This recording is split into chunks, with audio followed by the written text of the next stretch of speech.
আপনি হয়তো ধরতে পারতেছেন যে এই বডি প্যারাগ্রাফটা লিখতে গেলে ট্রেন্ড সম্পর্কে আলোচনা করার জন্য যে ভোকাবুলারি গুলা জানা দরকার, ওইগুলা নিয়ে একটু আলোচনা হওয়া দরকার।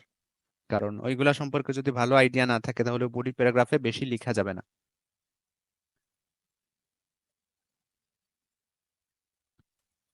এই জিনিসটা মাথায় রেখেই সম্ভবত বইয়ের লেখক রেচেল মিশেল উনি language of trends, sentence structure and vocabulary নামে একটা অধ্যায় সাজাইছেন। আমার মনে হয় আমরা এই অধ্যায়টা দেখতে পারি, এবং এই অধ্যায়টা দেখলে আমাদের এই সংক্রান্ত যে প্রবলেমগুলো আছে বা ভোকাবুলারি সংক্রান্ত যে ইস্যুগুলো আছে ওইগুলা অনেকটাই কভার হয়ে যাবে ইনশাল্লাহ। এখানে শুরু হয়েছে কিভাবে? অবনতি দিয়ে শুরু হয়েছে, গো ডাউন। যে এখানের মধ্যে লেখক দেখাইছেন নিচের দিকে যায়। যদি ট্রেন্ড বা কার্ভ, গ্রাফের মধ্যে থাকা কার্ভ বা ট্রেন্ডটা যদি নিচের দিকে যায় তাহলে আমরা কোন কোন শব্দ ব্যবহার করতে পারবো? ডিক্লাইন শব্দ ব্যবহার করতে পারবো, ডিক্রিজ, ড্রপ, ফল, গো ডাউন, প্লামেট, প্লাঞ্জ, এগুলো ভার্ব হিসেবে ব্যবহার করতে পারবো। যেমন আমরা বলতে পারবো the wheat export in Australia declined, the wheat export in Australia decreased, the wheat export in European community dropped, the wheat export in Canada fell. The wheat export in Australia went down. The wheat export in Canada plummeted. তবে এইখানের মধ্যে decline, decrease, drop, ফল, go down এগুলা দিয়ে বোঝায় সাধারণভাবে অবনতি হওয়া, সাধারণ অবনতি। কিন্তু প্লামেট এবং প্লাঞ্জ অর্থাৎ নিচের দুইটা শব্দ দিয়ে বোঝায় আহ, বেশি অবনতি হওয়া বা র্যাপিড অবনতি হওয়া, কুইক, কনসিডারেবল, সিগনিফিক্যান্ট অবনতি হওয়া, ডিক্রিজ হওয়া, ওইটা বোঝায়। তো এই জন্য আমরা যদি বলতে চাই যে উল্লেখযোগ্য বা অনেক দ্রুত অবনতি ঘটছে, তখন আমরা চাইলে বলতে পারবো that the wheat export in Canada for example declined sharply. এই যে অ্যাডজেক্টিভ আমরা লাগাতে পারবো, সরি অ্যাডভার্ব আমরা লাগাতে পারবো যেহেতু ভার্বের আলোচনা। Declined sharply, decreased rapidly, dropped quickly, dropped considerably, fail significantly, went down substantially. এই শব্দগুলো আমরা যদি ব্যবহার করি তাহলে বুঝতে পারবো যে এটা হুট করে নেমে গেছে বা খুব অনেক বেশি পতন হয়েছে। তবে আমরা যদি প্লামেট বা প্লান শব্দ দুইটা ব্যবহার করি তাহলে আমাদেরকে আর অ্যাডভার্ব ব্যবহার করা লাগবে না।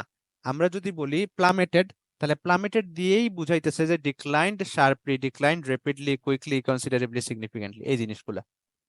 প্লাঞ্জের ক্ষেত্রেও সেম। এটা হলো ভার্বের ব্যবহার, আমরা নাউন হিসাবেও চাইলে ব্যবহার করতে পারি।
তাহলে এভাবে আমরা যদি ভার্বের জায়গায় নাউন ব্যবহার করি তাহলে কিভাবে হবে?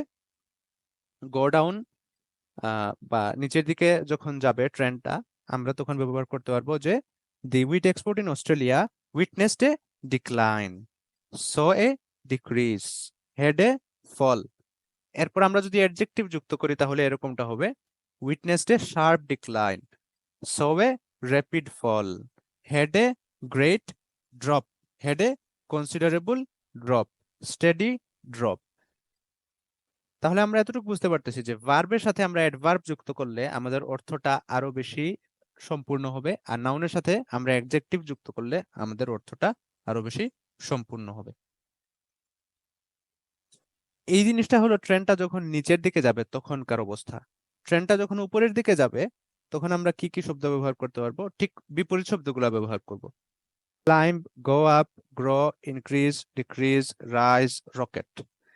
এখানের মধ্যেও লাস্টেরটা যেটা রকেট, রকেট দিয়ে বোঝায় grow rapidly, grow sharply, grow quickly, considerably, significantly, substantially. অর্থাৎ হুট করে বেড়ে যাওয়া, হঠাৎ বেড়ে যাওয়া, অনেক বেশি বেড়ে যাওয়া, ওইটাকে বলে রকেট। তাহলে রকেট শব্দটা যদি আপনি ব্যবহার করেন তাহলে ওইটার সাথে আর কোনো অ্যাডভার্ব ব্যবহার করার দরকার নাই। উপরের বাকিগুলোর সাথে আপনি চাইলে অ্যাডভার্ব ব্যবহার করতে পারবেন। যেমন আপনি বলতে পারবেন দি amount of wheat exports in Canada went up considerably, sharply, considerably, substantially, significantly, steadily, gradually, moderately, slightly, slowly. যেটা খাটে আপনি ওইটা বসাবেন। নাউনের জায়গাও আপনি এটা করবেন, নাউনের জায়গায় আর কি অ্যাডজেক্টিভ বসাতে হবে। যেমন the wheat export in Australia saw an increase, এই জায়গায় আপনি বলতে পারেন saw a sharp increase, rapid increase, quick increase, considerable increase, significant increase, substantial increase, steady increase, gradual increase, moderate increase, slight increase, slow growth.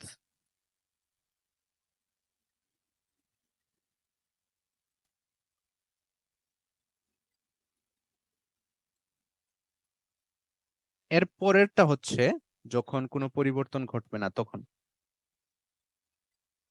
অর্থাৎ যখন steady থাকবে, এই যে কার্ভটা যখন স্টেডি থাকবে তখন আমরা কি বলতে পারবো? আমরা লেভেলড অফ বলতে পারবো। The wheat export of Canada leveled off at 15 million tons in 1985.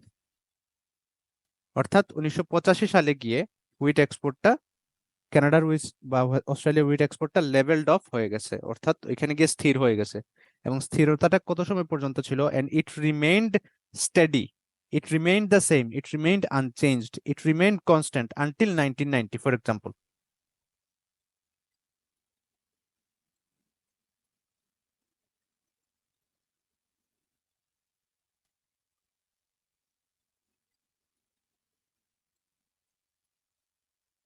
এরপরের অংশটা হচ্ছে কনস্ট্যান্ট চেঞ্জ, অর্থাৎ বাড়তেছে কমতেছে, বাড়তেছে কমতেছে, বাড়তেছে কমতেছে, এটাকে আমরা বলতে পারবো ফ্লাকচুয়েট অথবা ভেরি।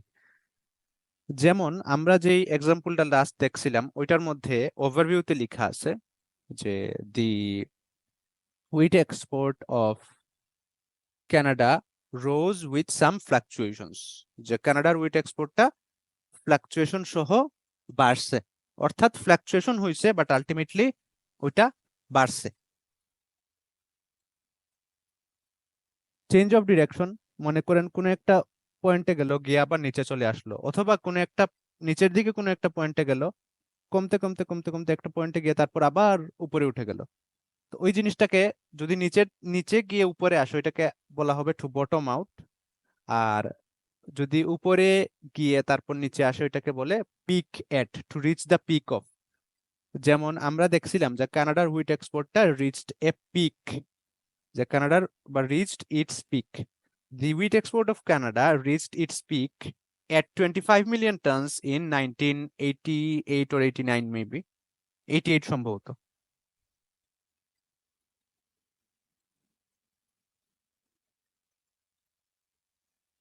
আবার আমরা যদি নাউন হিসাবে ব্যবহার করতে চাই তাইলে ল অথবা হাই এই দুইটা সূত্র ব্যবহার করতে পারবো।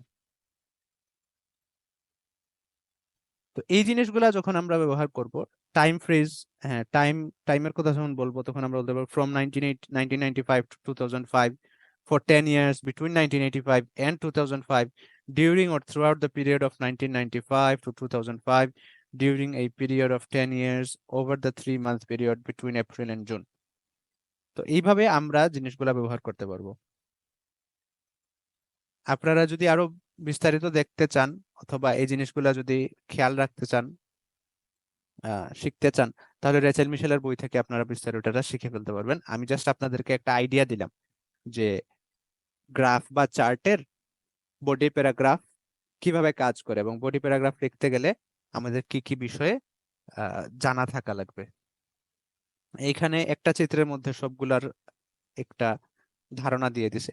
যেমন এইখানে ডিক্রিজ দিয়ে বুঝাইছে যে এটা নামতেছে নামতেছে আবার সমান হয়েছে আবার নামতেছে, অর্থাৎ ওভারঅল এটার অবনতি ঘটছে। স্টেডিনেস বা স্ট্যান্ডেবিলিটি দিয়ে বুঝাইতেছে যে এটা স্থির ছিল। এরপর আছে ইনক্রিজ, যে ওভারঅল ইনক্রিজ হয়েছে। গ্রাজুয়াল ইনক্রিজ অর্থাৎ ধীরে ধীরে ইনক্রিজ হয়েছে। গ্রাজুয়াল ডিক্রিজ ধীরে ধীরে ডিক্রিজ হয়েছে। র্যাপিড ইনক্রিজ অর্থাৎ হঠাৎ ইনক্রিজ হয়ে গেছে বা অনেক বেশি ইনক্রিজ হয়ে গেছে, এটাকে বলা হয় রকেট। শুধু রকেট দিয়ে এই জিনিসটাই বোঝায়। আবার র্যাপিড ডিক্রিজ, এটা বোঝানোর জন্য আমরা প্লামেট ব্যবহার করতে পারবো, প্লাঞ্জ ব্যবহার করতে পারবো। র্যাপিড চেঞ্জেস বা ফ্লাকচুয়েশন, বাড়ছে কমছে এরকম। এখানে কিছু এক্সাম্পলও দিয়ে দিছে। ডাউন যে ট্রেন্ডটা, ওভারঅল ট্রেন্ডের কিছু এক্সাম্পল দিছে। ট্রেন্ড হচ্ছে এই যে পুরো কার্ভটা আলোচনা, পুরো কার্ভটার অবস্থা। যেমন এখানে কার্ভ কি হয়েছে, নিচে গেছে আবার সামান্য উপরে উঠছে আবার নিচে গেছে, আলটিমেটলি এটা কি হয়েছে, নিচের দিকে গেছে। এই জন্য এটাকে বলা হয়েছে ডাউনওয়ার্ড ট্রেন্ড। এখানে এক্সাম্পল একটা দিচ্ছে, the consumption of hamburger witnessed A downward trend over the period. এরপর এখানে কি হয়েছে, এখানে বাড়ে নাই, এখানে ধীরে স্থিরে কমতেই আছে, এটাকে বলছে টু ফল স্টেডিলি। এক্সাম্পল দিছে, expenditure on landline phones fail steadily over the 10-year period. এরপরে ফল হয়েছে কিন্তু অল্প ফল হয়েছে। এটার উদাহরণ দিছে কিভাবে, the proportion of bus commuters dropped or decreased slightly to 15% in 2002, আর এখানে রাইজ গ্রাজুয়ালি। এখানে আরো কয়েকটা এক্সাম্পল দেওয়া আছে। টু লেভেল অফ এট, এটা দিয়ে বুঝাইতেছে কি, এটা আমরা একটু আগে আলোচনা করছি যে একটা জায়গা থেকে আরেকটা জায়গা যাওয়ার পর ওইখানে গিয়ে স্থির হয়ে গেছে। The unemployment rate leveled off at 18% in 2008. Next হচ্ছে dropped suddenly. The figure dropped suddenly to 10% in 1975. অর্থাৎ একভাবে চলতেছিল কিন্তু হঠাৎ এটার পতন হয়েছে। To increase or climb sharply, এর ঠিক অপোজিটটা হচ্ছে increase sharply বা climb sharply. The number of people using commuters increased or climbed sharply from 2002 to 2005. আর এইদিকে ডাউনওয়ার্ড ট্রেন্ডের অপোজিটটা হচ্ছে আপওয়ার্ড ট্রেন্ড। যদি এখানে ফ্লাকচুয়েশন দেখা যাইতেছে, এখানের মধ্যে র্যাপিড চেঞ্জেস দেখা যাইতেছে, কিন্তু আলটিমেটলি স্টার্টিং পয়েন্টের চাইতে এন্ডিং পয়েন্ট কিন্তু উপরে, এবং প্রত্যেক বছরই কি হয়েছে, আস্তে আস্তে উপরের দিকে উঠছে পুরো জিনিসটাই। এই জন্য এটাকে বলা হচ্ছে an upward trend.